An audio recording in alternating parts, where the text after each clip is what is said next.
Hey, what's up everyone? Tedrick85 here, and today I'm going to be talking about Joe and Mac for the NES. I figured since I did a review and a playthrough of this game on the Super Nintendo, that it would be cool to do one for the NES version as well. So needless to say, I was pretty excited to play it. However, once I started to play it, I kinda wish I didn't. Simply put, this game is nowhere near as enjoyable as the Super Nintendo version, and I'll explain why in this review. As far as the graphics are concerned, I have no real complaints other than the game's HUD. It does look rather bland and basic. It's nowhere near as bad as the HUD on the Terminator though, but I think it could have looked a little bit better. Everything else in the game looks good though. Joe, the caveman ninja you play as, looks pretty good and doesn't look all that much different from what he does on the Super Nintendo. The same goes with the enemies in this game, including the bad cavemen, pterodactyls, and the bosses. Even the backgrounds in this game look really good for it being an NES game. You can definitely tell in terms of the graphics that Data East tried to capture the feel of the game as best as they could. Naturally, the graphics in this game are a step down from the ones on the Super Nintendo, but overall I'm pleased by the amount of effort put into making this look like an appealing game.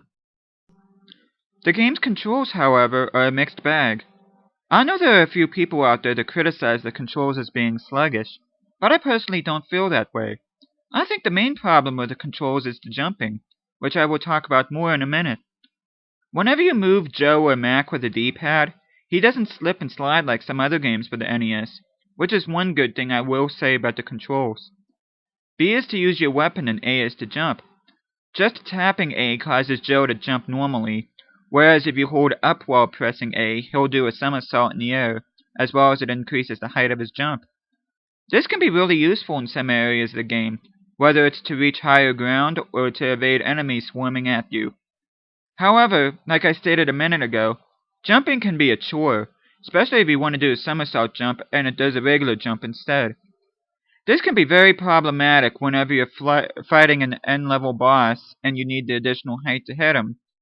Not to mention it feels like you're floating in zero gravity sometimes whenever you're in midair while you do a somersault jump. One thing I do have to ask, though. Why do the dinosaurs explode when you hit them? What, did they ingest a stockpile of C4 or something? I think this is really weird, not to mention it makes generic exploding sounds when this happens, much like you would hear on a handheld console you plug into a TV.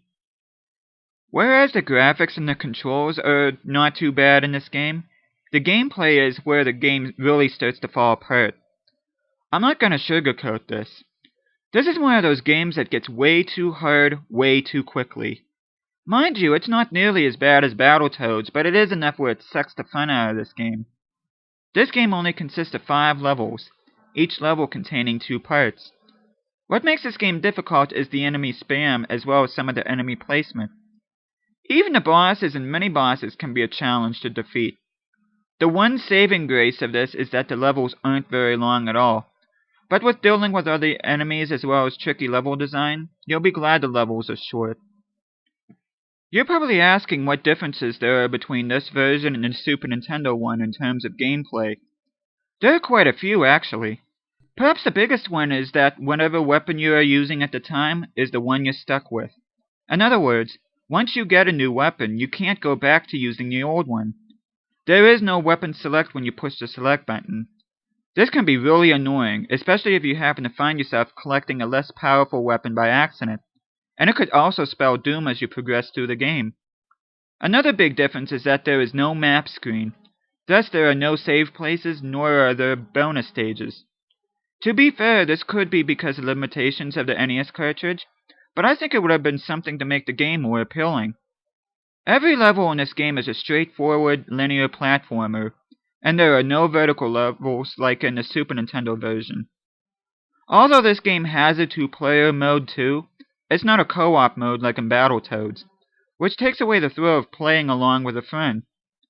Other key differences include having a health bar instead of 5 hearts, having to start from a checkpoint instead of where you just got killed, not being able to jump on any enemy without taking damage, and starting off with a projectile weapon instead of just having a club. Oh, and I should mention that the final boss of this game isn't a devil, but rather a weird-looking half-man, half-dinosaur thing. I have no idea what it's supposed to be, but it's just as hard, if not harder, than all the other bosses in this game. As far as the music is concerned, it pales in comparison to the Super Nintendo version.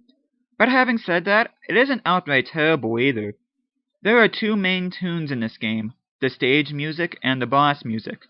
Here is a sample of both.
It's not the kind of music that will make you tap your feet or sway your head to the rhythm, but it's not too shabby either.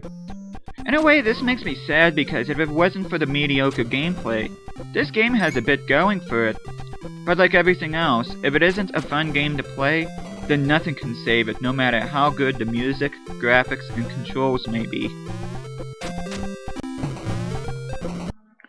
Overall, I think this game had potential to be a great one, but whatever appeal you may have gotten from it gets quickly taken away by how viciously hard it can get.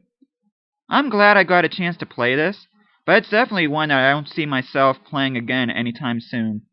I highly recommend playing the Super Nintendo version instead. Not only does it look better, but you'll have fun playing through the entire thing without having to be frustrated with insanely high difficulty. It definitely makes for a better gaming experience than its NES counterpart, that's for sure. This is Tedrick85 speaking. Thanks for watching, and see you next time.